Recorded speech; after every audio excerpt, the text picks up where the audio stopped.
다속 사상으로 찾는 참 삶의 길, 깨달음 공부 48번째 시간입니다. 오늘은 성령을 모독하는 자, 성령을 모독하는 자라는 제목으로 말씀드리겠습니다. 유영모는 이렇게 말하였습니다. 진리는 이치만이 아니다. 실감해야 한다. 이 세상은 온통 먼지다. 태양도 알고 보면 큰 먼지 덩어리에 지나지 않는다. 참빛은 이 세상을 초월하여 있다.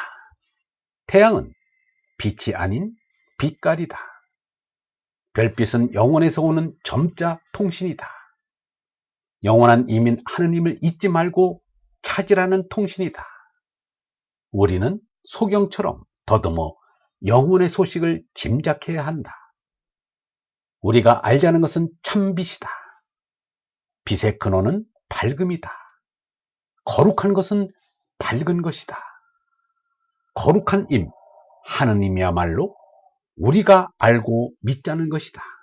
그런데 우리가 안다는 것은 빛이 아니라 빛깔의 끼임을 받아 하느님 아버지께로 바로 뚫리지 못하고 비뚤어져 막히고 갇혀있다. 밖으로는 거짓된 현상세계를 부정해야 하고 안으로는 잘못된 삼덕의 수성을 부정해야 합니다. 유영모는 이렇게 말하였습니다. 상대 세계에서 몹쓸 삼독을 우리에게서부터 뽑아내야 한다. 삼독은 우리의 원수이다. 이 삼독이 없으면 이 세상은 없다. 이 세상이 계속하는 것은 그 어리석은 치정이 발동하기 때문이다. 이러한 세상은 없어져도 조금도 아까울 것이 하나도 없다. 매미는 유충시대만 17년 동안이나 땅속에 살다가 성충이 된 지 얼마 안 되어 죽어 없어져 버린다. 우리도 나라는 존재로 나오기에 앞서 이전 매미 유충시대와 같은 잠복기간이 있었다면 유충이 성충이 되어야 하는 사명이 있을 것이다. 잠깐 있는 이 세상 한때를 영원하다고 생각할 수 없다. 절세 숙명이라는 것이 참으로 이상하지 않은가? 우리는 짐승인 몸나로 이 세상에 태어나서 하느님 아들인 얼라로 거듭나야 저 세상에 계시는 하느님께로 올라가자는 뜻이다. 영원한 생명에 이르지 못하여 뒤떨어져 버림받지 않도록 해야 한다. 이 뜻을 알면 옆 사람에게도 알게 해서 구해야 할 임무가 있다. 이것이 예수의 가르침을 쫓겠다는 신앙인의 사명인 것이다. 하느님과 얼로 뚫림, 통청. 하느님의 생명인 얼, 성령입니다. 내 생각이 얼로 하느님과 뚫리면 참나를 깨달은 것입니다. 깨달음이란 다른 모든 생각보다 하느님을 생각하면 마음이 밝아지고 시원해지고 기쁜 것입니다. 아침에 하느님 말씀을 듣는다면 저녁에 죽어도 좋다. 하느님의 얼을 받으면 반드시 말을 한다.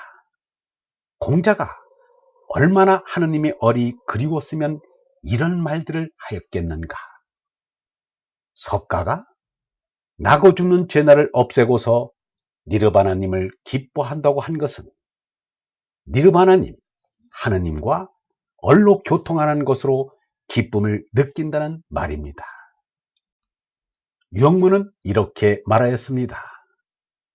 우리의 얼생명을 기를 생각으로 신통을 찾으면 그것은 진리를 찾는 것과 조금도 다를 것이 없다.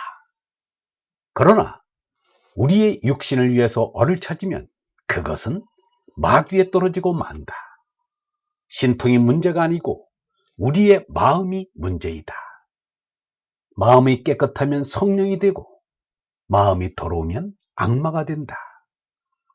기독교인들은 오순절을 성령의 강림으로 보지만 성부와 성자 사이에는 언제나 하느님의 생명인 성령이 이어져 있다. 사람의 마음속에 온 하느님의 성령인 얼라를 예수는 하느님의 아들이라고 했다. 그러므로 우리는 계속 성령을 받아서 살고 있다. 우리의 마음에 하느님의 성령이 충만하지 않으면 위로 하느님께로 올라간다는 생각을 할 수 없다. 사람은 가끔 정의를 위하여 목숨을 내놓을 때가 있다. 성경 사사기에는 힘을 잃었던 삼손이 마지막에 성령이 임하여 다리곤의 신전을 쓰러뜨리는 큰 일을 했다. 성령은 없는 곳이 없이 우주 어디서나 일하고 있다. 우리의 정신이 정직하면 그것은 하느님의 성령이 임했기 때문이다. 하느님이 없다면서 하느님께 마음의 문을 닫는 사람은 성령과 아무 상관이 없다. 그래서 예수가 이르기를 나는 분명히 말한다. 사람들이 어떤 죄를 짓든 입으로 어떤 욕설을 하든 그것은 다 용서받을 수 있으나 성령을 모독하는 사람은 영원히 용서받지 못할 것이며 그 죄는 영원히 벗어날 길이 없을 것이다 라고 했다. 성령을 거역하는 것은 마음을 닫고서 하느님의 의를 생각하지 않는 사람이다. 성령이 권능을 나타낼 수 있도록 먼저 하느님의 나라와 하느님께서 의롭게 여기시는 것을 구하라 라고 했다. 얼번 여러분, 성령이 우리 마음 안에 와서 자리 잡고 살 수 있게 하려면 어떻게 해야 하겠습니까? 죄나가 죽어야 합니다. 죄나가 죽어야 한다는 말은 죄나를 부정해야 한다는 말입니다. 죄나를 부정하고 얼라를 목적으로 해야 합니다. 예수와 석가처럼 얼라로 거듭나는 것이 우리들의 삶의 목적입니다. 성령이 우리 안에서 그 권능을 나타낼 수 있도록 우리의 마음을 깨끗이 비웁시다. 영성신학원 다석아카데미의 하늘소리였습니다.